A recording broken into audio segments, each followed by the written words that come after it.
முருகனுக்கும் மற்ற தெய்வங்களுக்கும் பாலபிஷேகம் செய்வது எதற்காக என்று பார்ப்போம். முருகன் அக்னி சொரூபம் கொண்டவர். சிவனின் நெற்றிக்கண்ணிலிருந்து தோன்றியவர். முருகனின் உக்கிரத்தையும் அவர் அமர்ந்திருக்கும் கருவறையின் வெப்பத்தையும் தணிக்க பால் போன்ற குளிர்ச்சியான திரவங்கள் பயன்படுத்தப்படுகின்றன. பழனி போன்ற தலங்களில் நவபாசன சிலைகளின் மீது செய்யும் பாலபிஷேகம் ஒரு சிறந்த மருந்தாக மாறுகிறது. அதை பக்தர்களுக்கு பிரசாதமாக வழங்கவே அபிஷேகம் செய்யப்படுகிறது. ஆன்மீக ரீதியாக பாலபிஷேகம் என்பது ஒரு ஆன்மாவை தூய்மைப்படுத்தும் சடங்காக கருதப்படுகிறது. நாம் தெரிந்தும் தெரியாமலும் செய்த பாவங்கள் நீங்கி மனம் தூய்மையடையும் என்பது நம்பிக்கை. பாலபிஷேகம் செய்வது வீட்டில் உள்ள எதிர்மறை ஆற்றல்கள் நீங்கி ஒற்றுமை மற்றும் குடும்பத்தில் அமைதி நிலவும்.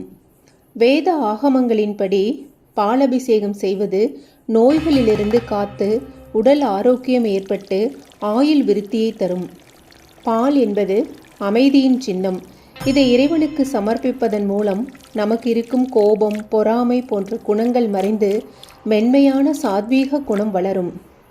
மந்திரங்கள் ஓதப்படும் போது உருவாகும் ஒளி அதிர்வுகள் கல்லில் சேமிக்கப்படுகின்றன. பாலபிஷேகம் செய்யும்போது அந்த திரவம் கல்லில் உள்ள அதிர்வுகளை ஈர்த்து கொண்டு வெளியே வருகிறது.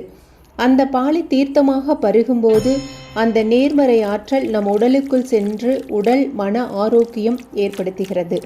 மனித மூளையில் அமைதியான தியானம் அல்லது விழிப்புணர்வுடன் கூடிய ஓய்வு நிலையில் உருவாகும் நரம்பியல் அலைகள் மன அழுத்தத்தை குறைத்து கற்றல் மற்றும் படைப்பாற்றலை மேம்படுத்த உதவும். இந்த தன்மையை பெறுவதற்கு நாம் தெய்வச் சிலைகளுக்கு அபிஷேகம் செய்வதை பார்ப்பதன் மூலம் அடையலாம். வெள்ளை நிறம் என்பது அமைதியின் குறியீடு. ஒரு சிலைக்கு பாலபிஷேகம் செய்வதை பார்ப்பது மூளையில் உள்ள ஆல்பா அலைகளை தூண்டி மன அழுத்தத்தை குறைப்பதாக சொல்லப்படுகிறது.